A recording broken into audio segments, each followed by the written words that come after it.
They were not princes or generals. They were fishermen, a tax collector, a zealot brothers, and strangers.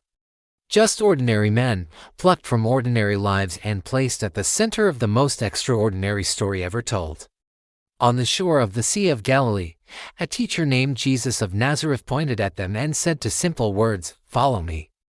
That moment, that simple invitation, was the seed of everything that came after it: the rise of the early Christian church, the spread of a new gospel, and ultimately, the terrible ends that would meet many of those known simply as the 12 apostles of Jesus. At first, they followed just to learn.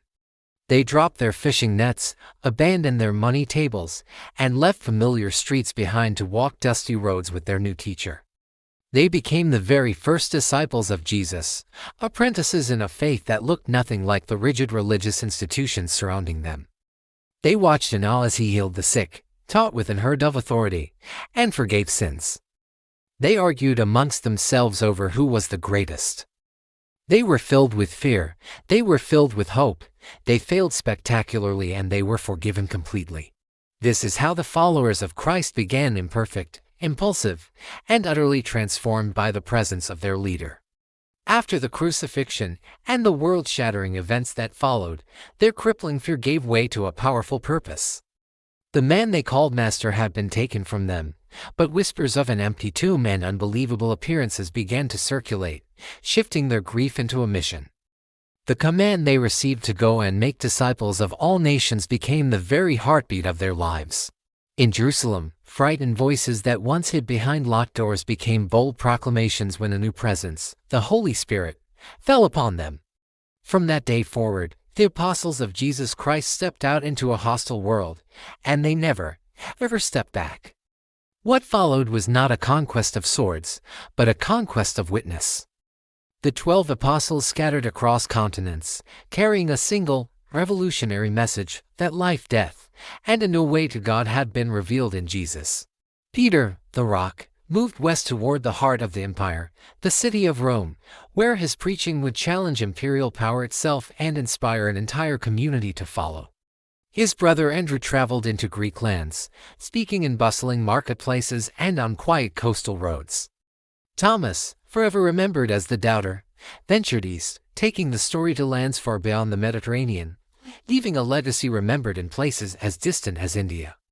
Philip and Bartholomew moved into Asia Minor and the ancient Syrian cities. Matthew, the former tax collector, took the story to regions south and east. Simon the Zealot and Jude, also known as Thaddeus, ventured into territories where powerful empires and entrenched religions held absolute sway. James and John, the fiery sons of thunder, bore witness in Judea and beyond. Each apostle became a living bridge between that small band that once stood on a Galilean hillside and the vast, varied world that would receive and fiercely resist their message. Miracles and signs often accompanied their preaching. The blind saw, the lame walked, and the spiritually oppressed found release. The news spread through towns and along caravan routes like wildfire. Converts formed communities that lived in a radically different way, sharing their resources, caring for widows and orphans, and breaking down social barriers that had stood for centuries. The early Christian church grew less like a structured organization and more like a grassroots movement of people who believed that love and sacrifice, not dominance and wealth, were the truest measures of greatness. Yet, as this movement spread, it inevitably met with opposition. The gospel was a direct challenge to the authorities, both religious and political, because it called people to worship a different king and live by a different law, the law of love. Arrests, interrogations, expulsions, and slander became a part of their daily lives. Sometimes, the blow wasn't immediate death but a slow burn of exile, social ruin, and relentless harassment. The apostles stood before courts and kings, in pagan temples, and in front of hardened civic leaders. And still, they refused to trade their message for comfort or safety. Their only weapons were words. Their only shield was conviction. Across the Roman Empire, the testimony of the apostles transformed lives and institutions. In Damascus, a violent persecutor became the greatest missionary. In Caesarea, a Roman centurion found a faith that transcended military allegiance. In Antioch, believers first wore the name Christian.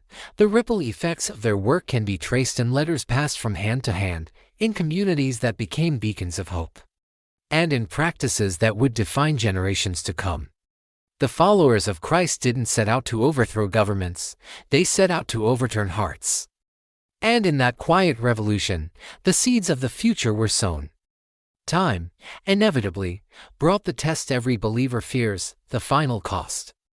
The phrase "the terrible end" isn't just for shock value. It names a historical reality. Many of the 12 apostles met deaths that were painful, humiliating, and, from a worldly perspective, final. Yet, for the apostles, death was neither defeat nor an accident. It was the ultimate confirmation of a life lived for a cause far larger than themselves. Their martyrdom, the martyrdom of the apostles, became, paradoxically, a source of new life for the movement they served.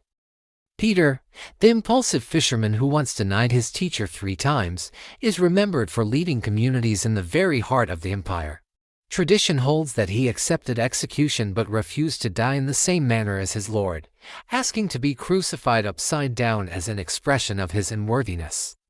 Paul, though not one of the original 12, stands alongside them in influence, a former enemy-turned-chief apostle, whose journeys and letters became pillars of Christian thought. He too faced a final trial and refused to recant the message that had so radically transformed him. The stories of the others are preserved in the memory of the churches they planted.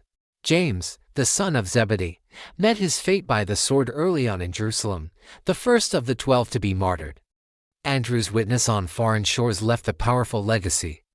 Thomas carried the message to the furthest reaches of the known world, establishing roots that still endure to this day. While historical details for some of the apostles differ, the pattern is consistent. They faced overwhelming adversity, they stood firm, and they sealed their testimony with their very lives. But not all of them ended the same way. John, known as the beloved disciple, is unique among the original group.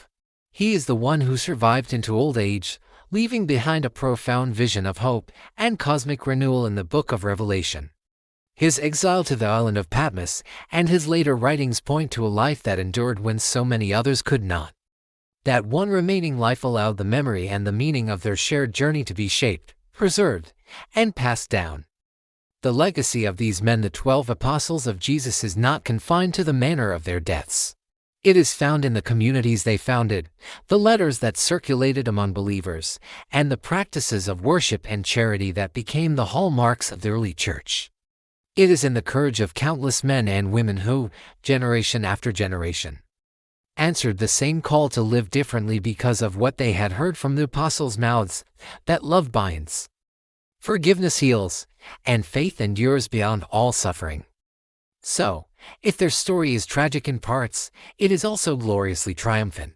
The terrible ends of the apostles did not extinguish the movement they nurtured, they fanned its embers into a blaze that would engulf the world. Their martyrdom became a powerful testimony, not a final silence. From the rivers of Persia to the docks of Mediterranean ports, communities of faith persisted, shaped by the example of those ordinary men who had simply said yes on a shoreline centuries ago. In the end, the question is not only how the apostles died, but how they lived. They were followers of Christ who embraced a mission that defined them more than their origins ever had. They bore witness in word and in deed, and when words were no longer enough, their lives completed the sentence.